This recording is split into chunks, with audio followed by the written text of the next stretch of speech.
Hello friends, welcome to Vijaya creation.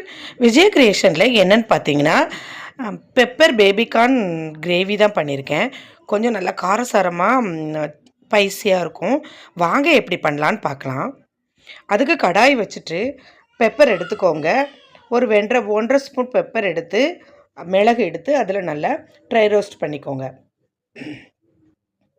இது லைட்டாக dry roast ஆனதுக்கப்புறம் ஒரு ஸ்பூன் பெருஞ்சீரகம் எடுத்துக்கோங்க.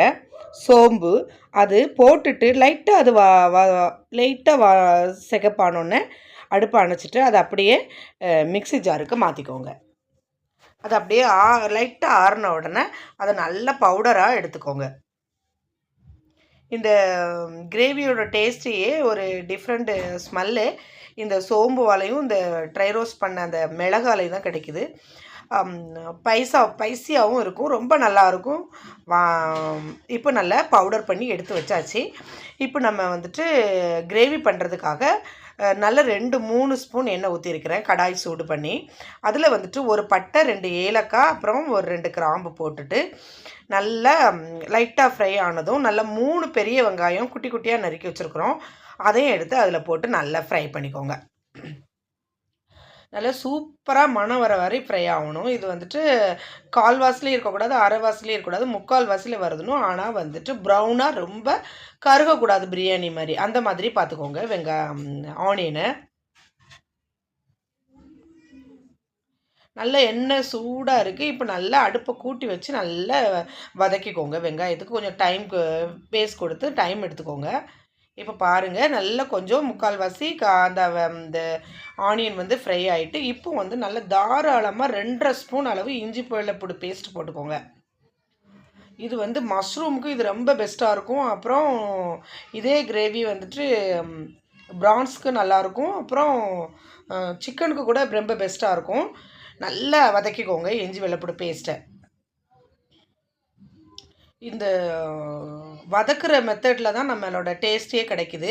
இஞ்சி வெள்ளைப்பூடு பேஸ்ட்டு போட்டு நல்ல வெங்காயமும் அதுவும் நல்லா மறுமணம் பட்டதுக்கு அப்புறம் நம்ம ஒரு 3 பெரிய தக்காளியை குட்டி குட்டியாக நறுக்கி வச்சுருக்கிறேன். அதையும் சேர்த்துக்கோங்க. நான் ஒரு 1/2 கிலோ அளவு பேபிகார்ன் எடுத்து ஸ்டீம் பண்ணி எடுத்து வச்சுருக்கிறேன். ஸோ அதுக்கு தான் இந்த கிரேவி நம்ம ரெடி பண்ணுறோம். இப்போ தக்காளி பார்த்திங்கன்னா ஒரு 3/4 வாசி நல்லா வதங்கிட்டு அதுக்கப்புறம் 1 ஸ்பூன் நல்ல டேபிள் ஸ்பூன் அளவு சில்லி பவுடர் எடுத்துட்டு அதே மாதிரி ஒரு ஸ்பூன் நல்ல பெரிய ஸ்பூன் அளவு கொத்தமல்லி பொடி போட்டுக்கோங்க.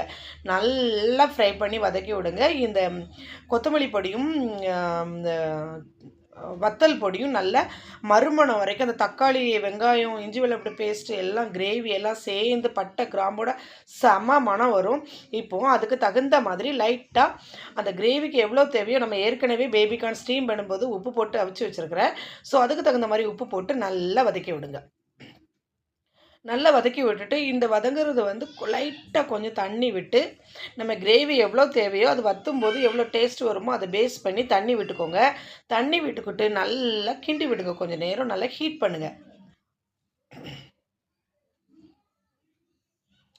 நல்லா ஹீட் பண்ணிவிட்டு நல்லா கொஞ்சம் கிண்டி விடுங்க. இப்போ நல்லா தண்ணி வற்றிடுச்சு. இந்த டைமில் நல்ல ஒரு மணத்துக்காக ஒரு 4-5 கருவேப்பிலை இலையை போட்டிருக்கோங்க. அது போட்டு லைட்டாக கிண்டி விடுங்க. இப்போ இந்த கிரேவி எல்லாம் நல்லா கொதித்து வெந்து அது நல்ல பேஸ்ட் பதத்துக்கு வந்துடும். அந்த டைமில் எண்ணெய் பிரிஞ்சு வர டைமில் பெப்பரும் அந்த பெருஞ்சீரகமும் நம்ம ட்ரை ரோஸ்ட் பண்ணி பவுடராக எடுத்து வச்சுருக்கிறோம். அதை எடுத்து அது மேலே அப்படியே போட்டுக்கோங்க. இது அப்போ ட்ரை ரோஸ்ட் பண்ணி போட்டால் தான் இது மனம் வரும். கடையில் வாங்கின பொடியில் நம்ம வறுத்து போட்டோம்னா இந்த ஃப்ளேவர் நம்மளுக்கு கிடைக்காது. இது செம்ம ஃப்ளேவராக இருந்தது. நல்லா வதக்கிக்கோங்க. அப்படியே மிளகோட பெருஞ்சீரகம் எல்லாம் நல்லா வதக்கி இந்த மாதிரி எண்ணெய் பிரிஞ்சு அது மேலே வரும் டைமில் கொத்தமல்லி தழை போட்டுக்கோங்க. போட்டு நல்லா கிண்டி விட்டுட்டு இப்போ என்னன்னு பார்த்தீங்கன்னா இது நல்லா லைட்டாக அப்படியே வெந்துட்டுருக்கட்டும். நல்லா எண்ணெயில் ஃப்ரை ஆகிட்டே இருக்கும்போது அந்த கிரேவியை அப்படி ஒரு மனம் வரும்.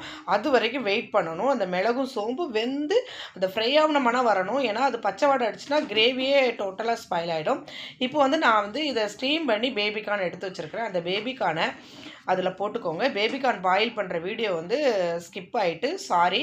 நீங்கள் வந்து இட்லி சட்டிலேயோ இல்லது ஸ்டீம் பண்ணுற இதுலேயோ வச்சு நல்லா பாயில் பண்ணிக்கோங்க. கண்டிப்பாக தண்ணியில் போட்டு வேக வைக்காதீங்க. இது எவ்வளோ நேரம் ஆனாலும் வேகாது. ஸ்டீம் பண்ணால் மட்டும்தான் நல்லா சாஃப்டாக வேகும். அந்த மாதிரி எடுத்துக்கோங்க. இப்போ பேபிகார்ன் போட்டுட்டு நல்லா கொஞ்சம் கிண்டி விட்டுருக்கேன். பாருங்கள் கிரேவி எப்படி வந்திருக்குன்னு சொல்லிட்டு. அது கொஞ்சம் நல்லா கிண்டி விட்டுட்டு, கொஞ்சம் உங்களுக்கு சுக்கா வேணும்னா இன்னும் கொஞ்சம் நம்ம ஹீட் பண்ணிக்கலாம். கிரேவியாக தான் வேணும் அப்படின்னா லைட்டாக ஒரு 5 மினிட்ஸ் மூடி வச்சுட்டு ஓப்பன் பண்ணிங்கன்னா கிரேவியாக, ரொம்ப கிரேவி இல்லாமல் சுக்காவாக இல்லாமல் ரொட்டி சப்பாத்திக்கு செம்மையாக இருக்கும். கொத்தமல்லி தழை போட்டுக்கோங்க. இது வந்து பெப்பர் பேபிகார்ன் வந்து கிரேவி ரெடி ஆகிட்டு, உங்களுக்கு பிடிச்சிருந்தா இதே மாதிரி ஒரு வாட்டி ட்ரை பண்ணி பாருங்கள். அவ்வளோ பெஸ்ட்டாக இருக்கும். இது வரைக்கும் சப்போர்ட் பண்ண எல்லாருக்கும் நன்றி. தேங்க்யூ.